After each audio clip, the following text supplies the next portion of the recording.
آپ سب کو Dominican house of studies Karachi کی جانب سے سینٹ کیتھرین آف سیانا کی عید بہت بہت مبارک ہو۔ عزیز مومنین، 12ویں اور 13ویں صدی کو کیفا کی صدی کے نام سے بھی جانا جاتا ہے۔ کیفا بالکل وہی ہے جس پر یسوع نے کلیسیا کی بنیاد رکھی۔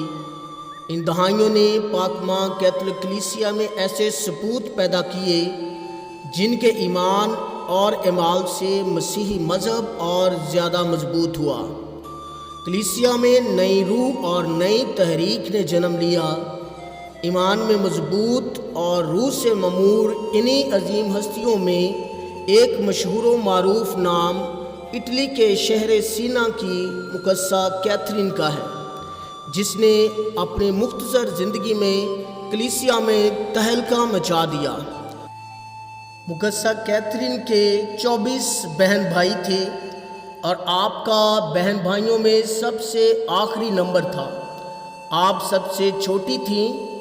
آپ 1347 میں سیانا کے ایک معمولی گھرانے میں اپنی ایک جڑواں بہن کے ساتھ جنم لیا، تاہم جڑواں بہن پیدائش کے کچھ عرصہ بعد ہی وفات پا گئیں۔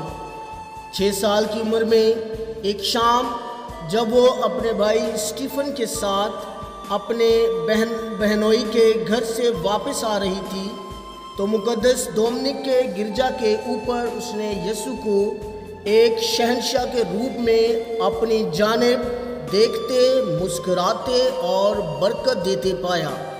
یہ منظر چند پل لمحوں سے زیادہ نہ تھا، لیکن کیتھرین کے لیے وہ گہرے نقوش چھوڑ گیا، اور یوں 6 سال کی کم عمری میں ہی اس پر زندگی کے حقائق کا ایک نیا باب کھل گیا اور روحانیت میں اور زیادہ بلوغت حاصل کرنے لگی۔ کیتھرین جب 14 سال کی ہوئیں تو حسب دستور والدین اور عزیز و اقارب کو اس کی شادی کی فکر دامنگیر ہوئی۔ کیتھرین کے لیے یہ وقت نہایت مشکل اور فیصلے کا تھا۔ وہ شادی سے انکار کرتی ہے اور اپنے لمبے بالوں کو استرے سے منڈوا دیا۔ ایک دن کیتھرین نے اس بات کا انکشاف کیا کہ وہ خداوند کو اپنا آپ دے چکی ہیں، لہٰذا اسے شادی کے بندھن میں مجبور نہ کیا جائے۔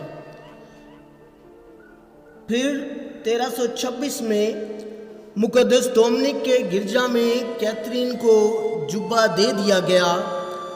جبہ پہننے کے بعد کیتھرین 3 سال تک اپنے کمرہ میں بند رہی اور دعا، ریاضت اور مراقبہ کرتی رہی۔ ان 3 سالوں میں کیتھرین کو یسوع نے خود تصوف اور حکمت عطا کی۔ ایسی باتیں سکھائیں کہ اس زمانے کے لوگ ایک ان پڑھ خاتون کی ذہانت، دانشمندی، دور اندیشی اور تعلیم سے حیران رہ گئے۔ کیتھرین کو کلیسیا سے عشق تھا۔ اگر صدیوں میں کسی کو دیوانہ کہلانے کا لقب ملا تو مقدسہ کیتھرین ہی تھی۔ مقدسہ کیتھرین کے زمانے میں سیاسی بدحالی کا دورہ تھا اور پاپا اعظم روم کا تخت خاص طور پر بری طرح متاثر تھا۔ راہبوں کی روحانی حالت بہت نازک تھی۔ ایک وقت میں مقدس پطرس کی گدی کا 2 سے زائد اشخاص دعویٰ کر رہے تھے۔ اٹلی والوں کا چناؤ اور تھا اور فرانسیسیوں کا کچھ اور۔ وہ پاپا اعظم کو قائل کرتی ہیں کہ مسیح خداوند میں میرے باپ، میں کہتی ہوں کہ آپ ایک بھیڑ کی طرح اپنی جگہ پر آ جائیے۔ روح القدس کو جواب دیں جو آپ کو بلا رہا ہے۔ وہ انہیں مزید کہتی ہیں کہ آئیے اور وقت کا مزید انتظار نہ کریں، کیونکہ وقت آپ کا انتظار نہیں کرے گا۔ میں مصلوب مسیح کا واسطہ دے کر کہتی ہوں کہ اپنے ان مشیروں کی نہ سنیں جو شیطان کی طرح آپ کو ورگلاتے ہیں اور آپ کے مقدس منصوبوں میں پتھر اٹکا رہے ہیں۔ جمع مردی سے کام لیں اور ڈرے نہیں۔ اٹھیں، اپنے منصوبہ کو پورا کیجئے جو آپ نے مسیح کے عہد میں باندھا ہے۔ میری جرات کو معاف کر دیں، لیکن خدا کے جلال اور عزت اور کلیسیا کی سرفرازی کے لیے واپس اپنی جگہ پر آ جائیں۔ آخر کار 17 جنوری 1377 کو پوپ گریگری روم میں بڑی شان و شوکت اور دھوم دھام سے داخل ہوئے۔ ہر طرف خوشی کے شادیانے بج رہے تھے، ہر طرف خوشی کا سما تھا۔ جب پوپ واپس آ گئے تو کیتھرین پھر سے اپنی خیرات، دعا، ریاضت اور گوشہ نشینی کی زندگی میں چلی گئی۔ بیماری کے باعث کیتھرین 30 سال کی عمر میں خداوند میں سو گئی، اور پھر بعد ازاں اکتوبر 1910 میں پاپا اعظم پال ششم نے کیتھرین کو کلیسیا کی معلمہ کا خطاب دیا۔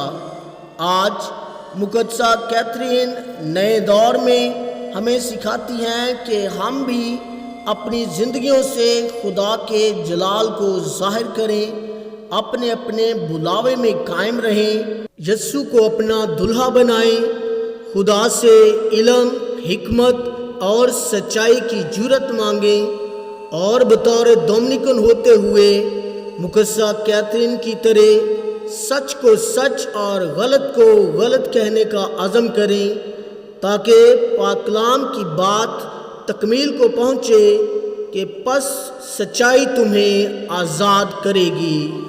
آمین۔